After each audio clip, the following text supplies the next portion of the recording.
Bienvenue dans mon antre. Ceci n'est pas une fiction. Tu es bien dans le monde réel de l'irréel. Es-tu prêt à frissonner? Es-tu prêt à affronter tes peurs? Alors, installe-toi confortablement et tremble.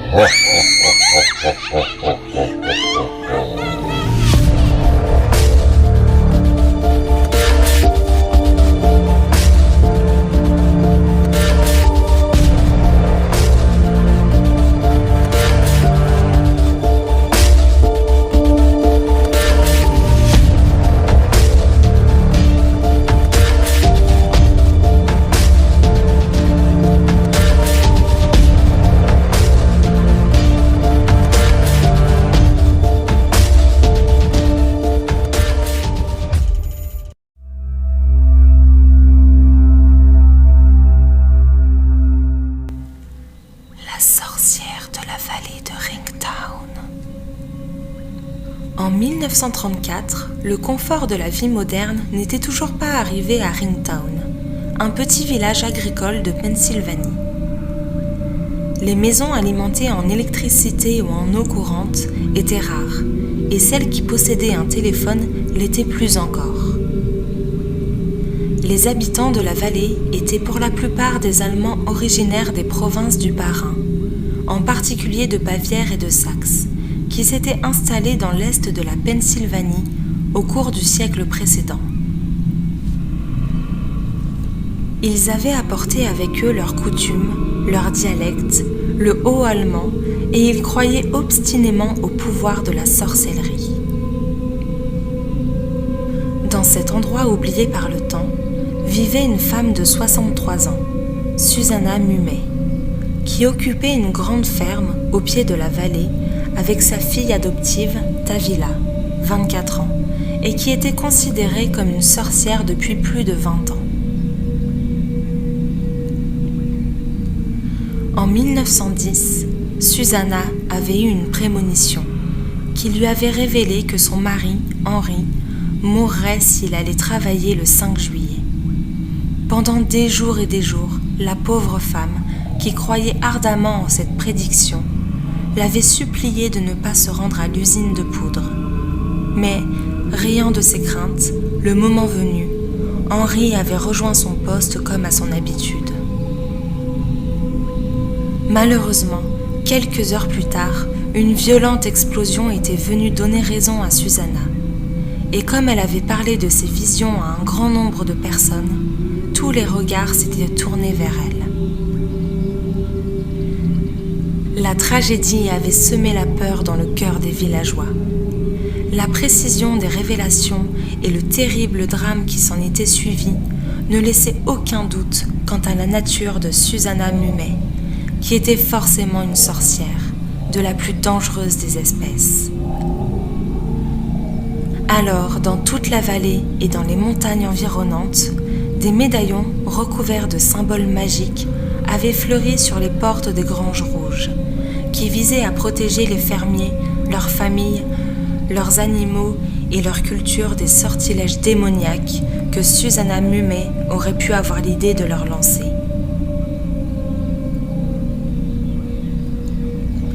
Elle était soupçonnée d'avoir le mauvais œil, et il la savait experte en sortilèges et en charmes de protection, les mêmes que ceux qui étaient suspendus dans la plupart des fermes et des cabines de mineurs de la région. Au fil des années, ses voisins l'avaient rendue responsable de tous les malheurs, et en 1934, leur rancœur avait atteint une dangereuse ampleur. La vieille dame et sa fille n'ignoraient rien de leur colère et craignaient des représailles. Elles s'exposaient le moins possible. Le 17 mars, Susanna, qui maîtrisait les arts de la guérison comme de nombreuses sorcières, veillait sur Jacob Rice, un homme gravement blessé au pied qu'elle avait pris en pension. Vers 23 heures, elle changeait son pansement quand soudain, un rugissement effroyable fit voler la fenêtre du salon et s'engouffrant par la fenêtre brisée, une bourrasque vint souffler la flamme de la lampe à huile que tenait Tavila, plongeant la pièce dans l'obscurité. Une seconde détonation retentit, que les occupants de la maison reconnurent comme étant celle d'un pistolet, et terrifiés, ils se jetèrent sur le plancher. Pendant quelques minutes, personne n'osa bouger. Puis, comme rien ne se passait, Jacob se redressa prudemment. Quelque part, près de lui, il entendait les sanglots apeurés de Tavila, mais sa mère semblait étrangement silencieuse. Il appela la vieille dame à plusieurs reprises, chuchotant son prénom en vain, et brusquement l'inquiétude l'envahit. Puis, comme ses yeux commençaient à s'habituer à la pénombre, l'homme remarqua une forme sombre sur le parquet de bois, et il comprit. Alors, se demandant si le tueur ne les guettait pas de l'extérieur, il conseilla à Tavila de ne pas bouger, et il s'assit à ses côtés. Ils restèrent ainsi dissimulés pendant des heures. Puis, comme les premières lueurs de l'aube éclairaient la campagne environnante et qu'ils ne voyaient personne, ils se risquèrent à sortir. La jeune fille se trouvant trop effrayée pour aller chercher de l'aide toute seule, Jacob l'accompagna, se traînant comme il le pouvait jusqu'à la maison de leur plus proche voisin, à 1,5 km de là, lequel proposa de les conduire à Ringtown, d'où ils pourraient téléphoner à la police. Sitôt prévenu, le détective Louis Bonneau, qui était considéré comme le Sherlock Holmes du comté de Schuylkill, se dépêcha de rejoindre la ferme où le corps de la malheureuse gisait, toujours sur le plancher. Une balle lui avait traversé le cœur, laissant une trace circulaire de 5 cm de diamètre avant d'aller se perdre dans un mur, où le policier la retrouva. Il connaissait bien ce genre de projectiles, les balles magiques, qui étaient fabriquées par les habitants de la vallée et dont ils se servaient pour chasser le cerf ou les démons.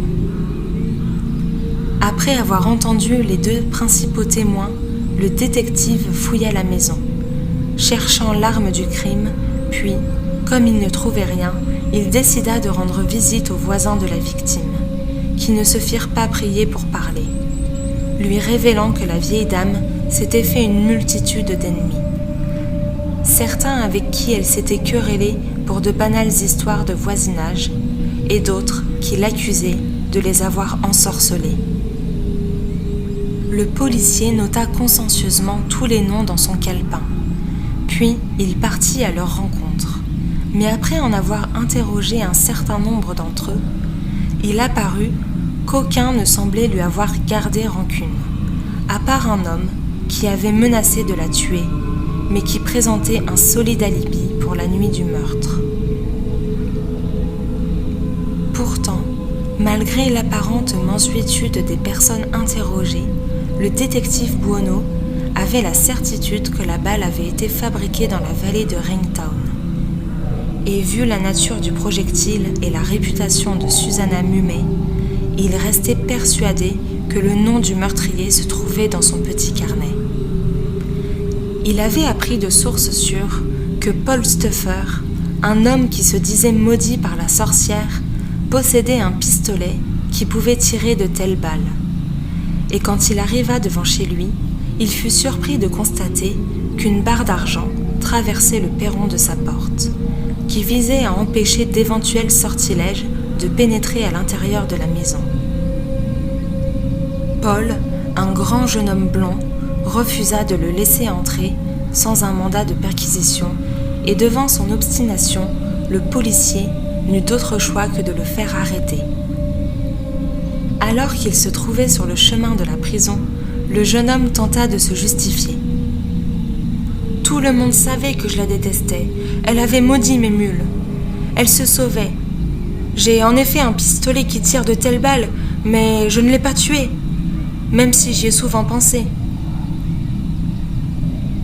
Le détective Buono, qui avait obtenu un mandat de perquisition, retourna ensuite fouiller la maison, et il y découvrit l'arme qu'il recherchait, mais une expertise balistique révéla que la balle qui avait mis fin au règne de la sorcière de la vallée de Ringtown n'avait pas été tirée avec ce pistolet. Il avait pratiquement abandonné tout espoir de résoudre l'affaire quand un moule fut retrouvé près d'une grange qui présentait la taille exacte de la balle qui avait tué Susanna Mumey. La propriété appartenait à un certain Albert Chinsky, un jeune homme de 24 ans qui accusait depuis longtemps la vieille femme de lui avoir jeté une malédiction. Un agent de police fut alors envoyé pour arrêter le suspect, mais en arrivant à son domicile, il fut surpris de le voir émerger d'une fenêtre du 2e étage, expliquant tout en enjambant la rambarde que des mois auparavant, il avait dû trouver de nouvelles issues pour rentrer et sortir de chez lui, car les démons de la sorcière hantaient ses fenêtres du rez-de-chaussée et sa porte d'entrée. Très excité, le jeune homme raconta aux policiers qu'il était allé voir une douzaine de guérisseurs au moins, espérant obtenir une antidote contre le mauvais œil de la vieille Mumey, et que l'un d'entre eux avait affirmé que le seul moyen de se libérer du maléfice était de la tuer avec une balle magique. « Alors, vous l'avez fait ?» s'écria l'agent croyant à une confession.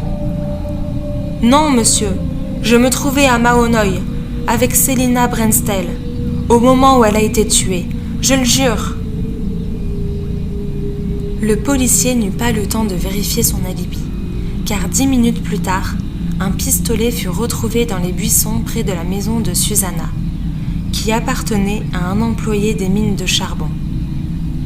Interrogé, le mineur déclara avoir prêté l'arme à Albert Chinsky, et quand il répéta son accusation en face de lui, alors le jeune homme reconnut s'être arrêté près de la maison de la sorcière le soir de sa mort. Intrigués, les policiers lui demandèrent ce qu'il y faisait, et semblant se moquer des conséquences, Albert leur répondit sans hésiter qu'il était allé là-bas pour la tuer. Alors, comme tous le regardaient stupéfait, il commença à leur raconter son histoire. 7 ans auparavant, alors qu'il était âgé de 17 ans, un agriculteur qui s'était violemment querellé avec Madame Mumey quant aux limites de leurs propriétés respectives, l'avait embauché pour s'occuper de ses terres. Mais un jour qu'il se trouvait sur la parcelle litigieuse, la vieille femme était apparue. Elle se tenait debout près de la clôture et le regardait fixement. Une sueur glaciale avait recouvert son visage, puis brusquement, il avait senti le poids de 2 invisibles mains appuyées sur ses épaules et toutes ses forces avaient disparu, comme drainées de son corps. Comme il se sentait trop faible pour continuer à travailler, le jeune homme avait décidé de retourner chez lui et son calvaire avait commencé. Il était tourmenté en permanence. Parfois, la sorcière appelait un esprit du ciel qui le harcelait et l'incitait à la tuer. Et certaines nuits, un énorme chat noir aux yeux d'un vert flamboyant venait le visiter dans sa chambre, grognant, crachant et le menaçant sans cesse. Par moments, il devenait si grand qu'il remplissait toute la pièce et l'étouffait. Le monstrueux chat se manifestait au moins 1 fois par mois, parfois plus souvent, et à chaque fois, Albert passait une nuit blanche. Lorsqu'il apparaissait, l'air devenait brusquement glacé, et le jeune homme avait tellement froid qu'il devait sortir de son lit et courir pour se réchauffer. Pour une obscure raison, il ne pouvait détacher son regard du visage de la créature, et parfois, à sa place, il voyait celui de la femme qui lui avait jeté un sort. Pendant des années, le jeune homme avait redouté d'emprunter les escaliers de sa chambre, car il ne s'arrêtait pas uniformément à chaque marche. Alors, le chat surgissait et il bondissait sur lui. Il avait donc mis au point un stratagème pour rentrer chez lui, grimpant sur le toit du hangar pour passer par la fenêtre de sa chambre à l'arrière de la maison. Albert avait consulté différents sorciers qui lui avaient donné diverses amulettes, mais malheureusement, leurs effets n'avaient duré qu'1 temps. Un jour, il était allé voir un homme à Hazelton qui lui avait conseillé de répéter « Dieu le Père, Dieu le Fils et Dieu le Saint-Esprit » à chaque fois que la malédiction se ferait sentir, et peu de temps après, il avait pu tester la formule. Il gisait sur son lit quand le gros chat noir aux yeux perçants était venu lui rendre visite, traversant la fenêtre fermée de sa chambre et rampant lentement vers lui. Sautant sur le lit, le monstre avait commencé à lui lacérer les côtes, et il avait continué jusqu'à ce que le jeune homme trouve la force de réciter la phrase convenue. Dieu le Père, Dieu le Fils, Dieu le Saint-Esprit. Dieu le Père, Dieu le Fils, Dieu le Saint-Esprit. À une autre occasion, Albert était allé consulter un occultiste qui lui avait suggéré de tirer sur la sorcière avec une balle magique, lui assurant qu'il n'existait pas d'autre moyen de se débarrasser de la malédiction. Et le jeune homme avait essayé de suivre son conseil, en vain. Il s'était rendu près de sa maison à de nombreuses reprises, brûlant de tuer la vieille femme, mais à chaque fois qu'il s'en approchait, les effets du sortilège devenaient plus forts encore, et s'effrayant de conséquences éventuelles, il s'enfuyait. Albert racontait son histoire intelligemment. Il avait visiblement reçu une bonne éducation, et ses incroyables allégations contrastaient étrangement avec ses manières. Parfois, il s'arrêtait de parler, puis son visage se tordait horriblement, comme sous l'effet d'une peur intense, et se mettait à fixer le mur. Il murmurait « Ses yeux, oh combien je voulais les lui faire fermer, je ne pouvais plus les supporter. » Ces absences duraient quelques minutes, puis, visiblement épuisé, il reprenait son récit. Chaque visite du chat démoniaque semblait l'affaiblir un peu plus, et comme il ne parvenait plus à travailler, il avait été obligé de quitter son emploi de mineur. Le jeune homme avait tenté de parler de son calvaire à sa famille, qui lui avait répondu que les apparitions n'étaient qu'un effet de son imagination et que sa prétendue fatigue n'était rien de plus que de la paresse. Après un court séjour dans la maison de ses parents, où il pensait à tort pouvoir se reposer, Albert avait trouvé un poste de responsable dans une compagnie d'électricité et il était parti s'installer à Newark. Il espérait qu'en s'éloignant de plusieurs centaines de kilomètres, la puissance de Madame Mumet se ferait moins sentir. Mais malheureusement, la distance n'avait rien changé à l'intensité des phénomènes ou à leur fréquence. Désemparé, il était retourné à Ringtown et il avait commencé à proposer ses services comme chauffeur aux mineurs de la région. Il aurait voulu épouser Selina Bernstale, une jeune femme qu'il aimait et fréquentait depuis plusieurs années, mais il n'en avait plus la force. Alors, comme il désespérait de voir la fin de ses tourments, il avait décidé d'y mettre un terme. Le soir du 17 mars, emportant avec lui la balle magique qu'il avait fabriquée de ses propres mains et le pistolet qu'il avait emprunté à l'un de ses amis, il était allé se poster près de la maison de la sorcière, et il avait attendu le moment favorable. Il n'avait ressenti aucun plaisir à commettre ce crime, qu'il voyait plutôt comme un travail. Mais il ne regrettait aucunement son geste, car, disait-il, il s'en était trouvé aussitôt soulagé. Terminant ainsi le récit de son calvaire, le jeune homme souligna fataliste.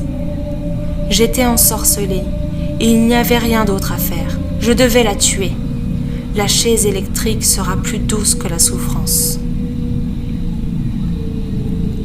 Le détective Bono, qui avait assisté à l'enterrement de Susanna Mumet, avoua l'avoir trouvée particulièrement belle dans son cercueil, avec ses cheveux d'or qui encadraient son visage paisible.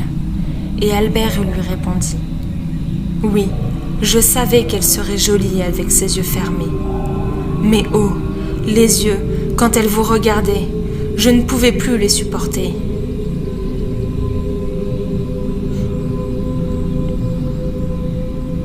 Interrogée à son tour, Selina Bernstein, la fiancée d'Albert Chinsky, confirma son histoire.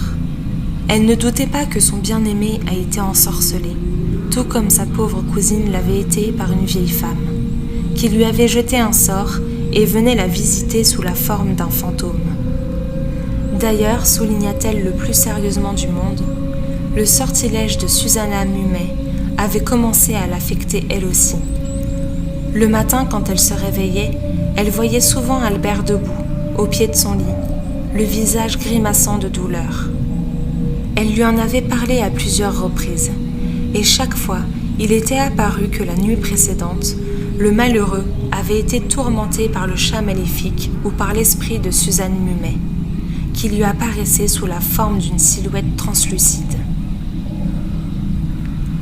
Le jeune homme avait supplié la femme de lever le sortilège à plusieurs reprises, mais à chaque fois, elle avait refusé.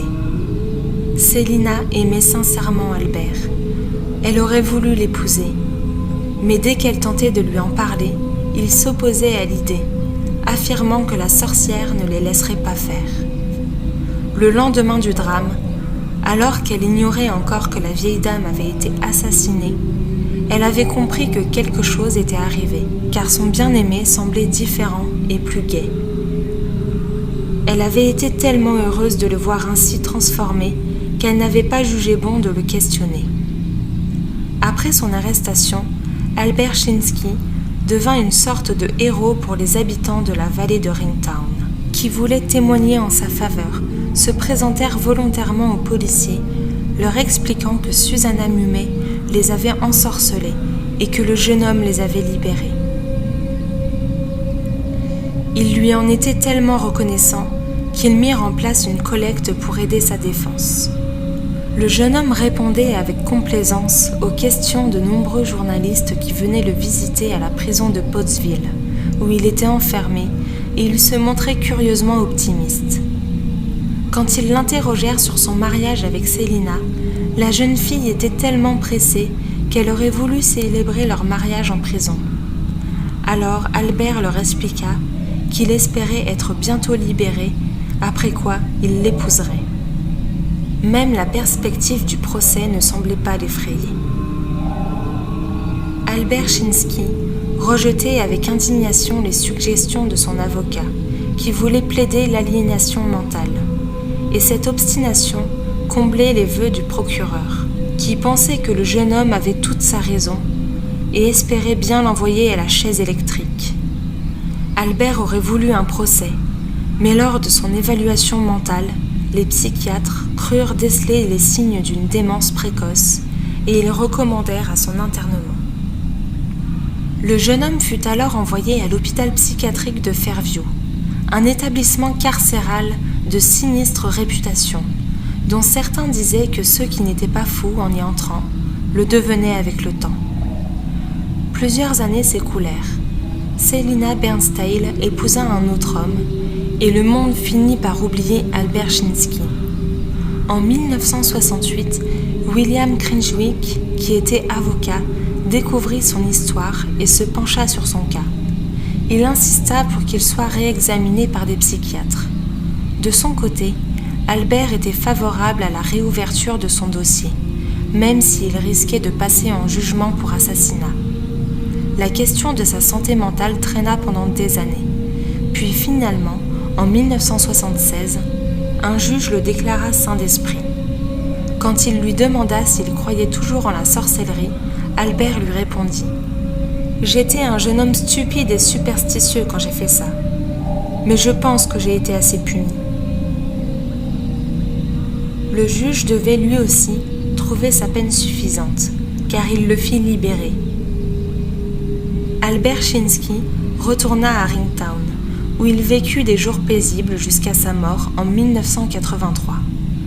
De nos jours, de vieux symboles ésotériques ornent toujours les granges de la vallée de Ringtown, et si quelqu'un s'avise d'interroger leurs propriétaires, alors ils affirment les avoir suspendus là pour décorer les bâtiments.